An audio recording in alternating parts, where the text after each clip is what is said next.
Postal ballot manipulate होती है। हम एक बार जब पोस्टल बैलेट के लिए सबमिशन करते हैं, हमें मालूम नहीं है कि वो कहाँ चला जाएगा और आने के बाद वो किसके पास आएगा, या मैंने फॉर्म भरा ही नहीं, मान लो मेरे बदले में किसने भरा वहाँ पर। देखिए, इस बार तो हमने जो देखा है कि माहौल तो बहुत ही अच्छा है और भारतीय जनता पार्टी के फेवर में बहुत अच्छा माहौल है, क्योंकि लोग समझ रहे हैं कि जो भारतीय जनता पार्टी कहती है वो उसको करती है, वो विकास, डेवलपमेंट और उसके इश्यूज़ को लेकर और उसमें डिलीवर करती है। लेकिन इसमें ये दो राय नहीं है कि घन का वहाँ पर डर अभी भी है। इसमें लोग उस राय को, और फिर कुछ ऐसे लोग जो धार्मिक भावनाओं को उकसा रहे हैं। 2014 से 2020 हो गया है, कश्मीरी पंडित की बात की जा रही थी, इन्हें वापस वहाँ पर बसाया जाएगा। क्या आप लोग खुश हैं? नहीं, वापसी तो अभी हुई ही नहीं है। उसके बारे में जो स्टेप्स लिए जा रहे हैं वो अभी कम पड़ रहे हैं। नहीं, सिर्फ वोट मांगने के लिए हम नहीं जाते हैं, हम उन इश्यूज़ को रिजॉल्व करते जो जो पॉसिबल होते जा रहे हैं। कि हमारे यहाँ 6000 पोस्ट्स थी, जिसमें से 3000 स्टेट को रेस्पॉन्सिबिलिटी थी। जब उमर साहब की हुकूमत है, उन्होंने मना कर दिया कि हम 3000 पोस्ट्स नहीं ले सकते। तो हमारी सरकार ने आते ही उन 3000 की रिस्पॉन्सिबिलिटी ले ली और उसको पे भी इम्प्लीमेंट करने की कोशिश की है। जो एक हमारा डिमांड है कि वन प्लेस सेटलमेंट, उसके लिए जो स्टेप्स लेते जा रहे हैं उसमें कुछ लिए जा रहे हैं, लेकिन अभी उसमें कमी है, ये बिल्कुल उसमें से कोई दो राय नहीं है। डीडीसी इलेक्शंस को अब महज कुछ दिन रह गए हैं और कश्मीरी पंडित समाज जिस तरीके से हर बार अपने मुद्दे उठाता है, और इस बार भी वही मुद्दे हमारे सामने आ रहे हैं कि जो एम फॉर्म इन्हें भरना पड़ता है, उसके अलावा और जो प्रक्रिया है वो काफ़ी लंबी है। उसको लेकर आज हमारे साथ जुड़े हैं फॉर्मर एमएलसी अजय भारती, इन्हीं से जानेंगे। अजय जी, आप बताइए, हमेशा ही आप ये मुद्दे उठाते हैं कि इलेक्शन प्रक्रिया तो ठीक है, इलेक्शंस की डेट्स भी आ जाती हैं, मगर जो मुसीबतें जो एक इलेक्टोरल को वो झेलनी पड़ती हैं वो अभी तक रिजॉल्व नहीं हो रही। जी बिल्कुल, इसी को हम दोबारा हाईलाइट करने के लिए आज, चूँकि चुनाव में तब तक बाकी समय पर भी हम उठाते रहते हैं लेकिन वो शायद मीडिया में इतना नहीं छपता, तो चुनाव में हम फिर यही ध्यान में लाना चाहते हैं कि जो चुनाव की बेसिक तैयारी किए बगैर ही इस बार डीडीसी के चुनाव में हमको धकेला गया है। विस्थापित समाज की मैं बात कह रहा हूँ। इलेक्टोरल लिस्ट बहुत ही इंपॉर्टेंट होती है, वो अभी तक जोन्स पर या कैंप ऑफिस में अवेलेबल नहीं है। जब आप वेबसाइट से उसको डाउनलोड करते हैं तो वो एक्सेप्टेबल नहीं है। जो पीरियड है, जिस दिन नॉमिनेशन फाइल करने का लास्ट डेट होता है किसी भी फेज में, उसी दिन वोटर को भी लास्ट डेट है अपना फॉर्म भरने का। तब तक उसको जानकारी तक नहीं होती कि मेरे फेज का वोट आज लास्ट डेट है। उसकी जो प्रॉपर पब्लिसिटी चाहिए थी वो नहीं हो रही है। तो ये सारी चीज़ें ये जो है बहुत दिक्कत हमारे सामने हो रही है। और इस बार तो जो एडिशनल प्रॉब्लम वो ये है कि 96 के बाद ग्रेजुअली कुछ इंप्रूवमेंट्स हुई थी। आपने देखा होगा कि असेंबली और पार्लियामेंट में इन पर्सन वोटिंग का भी सिस्टम था, लेकिन इस बार चुनाव कमीशन ने वापस 96 की ही नोटिफिकेशन को एक तरीके से कट पेस्ट करके एक ऐसे एक्ट के अंडर नोटिफाई किया है कि जिसको मानते हैं कि वो 1 साल पहले रिपील हो चुका है। तो इस तरह से ये जो सारी प्रॉब्लम्स हैं, इसमें से जो हमारा समाज है उसकी पार्टिसिपेशन खत्म हो रही है, वो पार्टिसिपेट नहीं कर रहा है, कुछ उत्साह ही खत्म हो जाता है। दूसरा फिर इसका रिजल्ट ये निकलता है कि वो जो मेन स्ट्रीम है उससे अलग चला जाता है। ये बहुत ही ज़्यादा खतरनाक है और इसको एड्रेस करना आवश्यक है।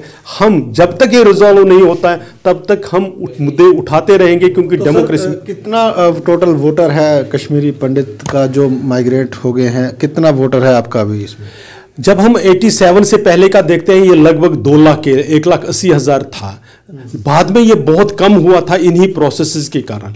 लेकिन पिछली बार जब हम पार्लियामेंट में देखते हैं तो जो ऑन रोल्स जो हमारा वोट था वो 1 लाख के लगभग था, जो सारे देश में बिखरा हुआ है। लेकिन इस बार जो, चूंकि ये सिर्फ रूरल एरियाज का है, इसमें काफ़ी पॉपुलेशन अर्बन एरियाज में रहती है, वो निकाल देंगे, लेकिन हमें उसका इसलिए आंकड़ा नहीं पता है क्योंकि इलेक्टोरल रोल्स ही नहीं है।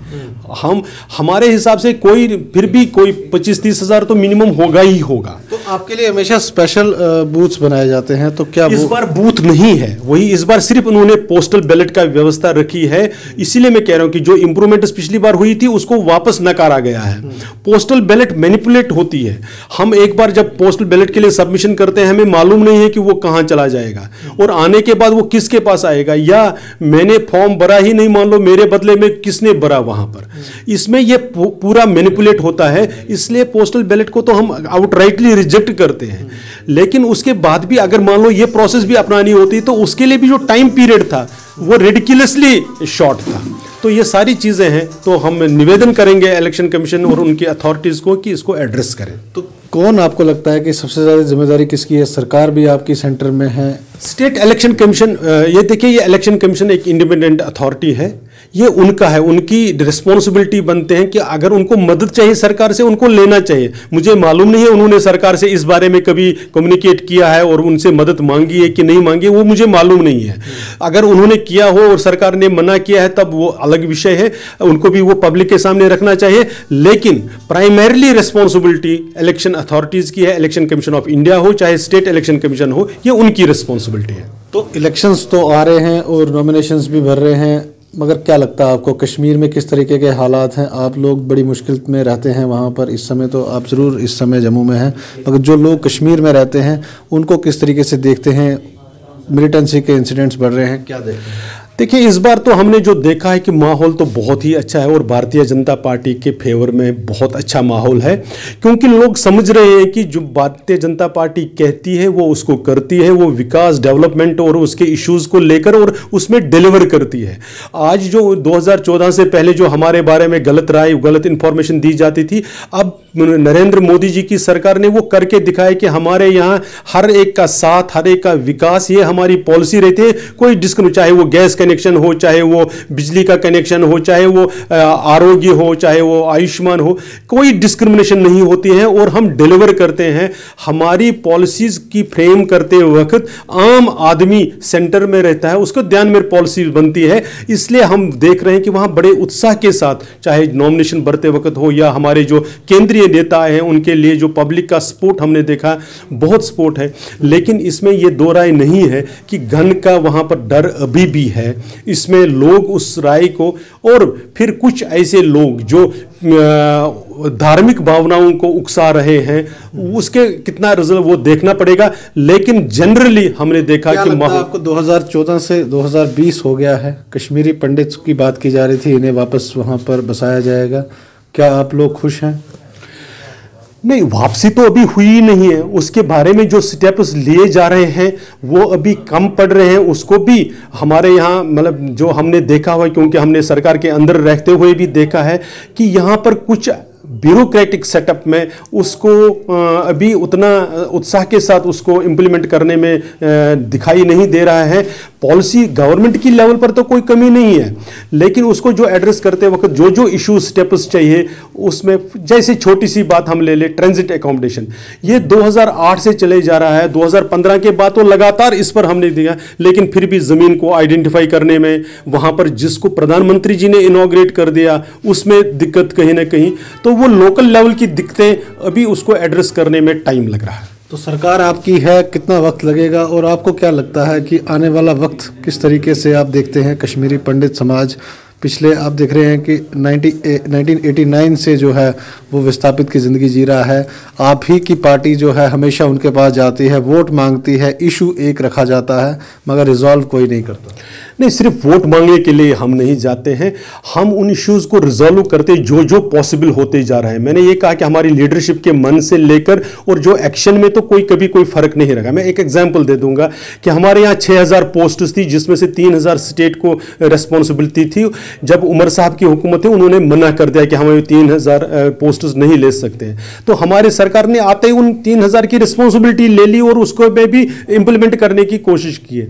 लेकिन अब जो वो उसका प्रोसेस है उसमें सिर्फ टॉप का लीडरशिप ही नहीं कर सकता, वो लोकल लेवल पर जो उसमें लेकुनाज आ रहे हैं हम उसको भी फॉलो करने की कोशिश कर रहे हैं, लेकिन कमियां है उसमें, मैं उसमें से मना नहीं कर रहा हूं। बाकी जो समाज का जो है, हमारे समाज में एकदम क्लियर है कि जो सारे देश की जो हालत बदल रही है उसमें हमारे समाज की भी हालत बदलती जा रही है। सिर्फ एक चीज में कि वापस हम कश्मीर में जो एक हमारा डिमांड है कि वन प्लेस सेटलमेंट, उसके लिए जो स्टेप्स लेते जा रहे हैं हैं उसमें कुछ लिए जा रहे हैं, लेकिन अभी उसमें कमी है, ये बिल्कुल उसमें से कोई दो राय नहीं है। लेकिन वो फैक्टर्स और रिस्पॉन्सिबल है, उस पर सिर्फ लीडरशिप की इच्छा या उनकी डिटर्मिनेशन में कोई कमी नहीं है। हाँ, ग्राउंड पर उसको इंप्लीमेंट करने में काफ़ी दिक्कतें आ रही है। जिस प्रकार से जैसे कोविड आया, एक ऐसी समस्या आ गई, तो इस प्रकार की ऐसी बड़ी अड़चनें हैं जो आ रही है, लीडरशिप उसमें फर्म है, उनका रिजॉल्व में कोई कमी नहीं है।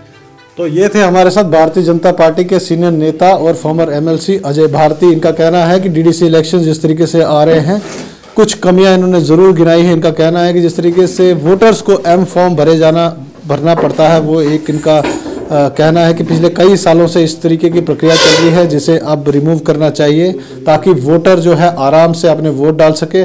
इसके अलावा इनका एक बात और भी कहना था कि गवर्नमेंट बड़ी फर्म है अपने डिसीजन लेने में, और आने वाले दिनों में ज़रूर कोई ना कोई फैसला लिया जाएगा कि कश्मीर समाज को वापस कश्मीर में कैसा भेजा जाए। आप जुड़े रहें NH1 न्यूज़ के साथ।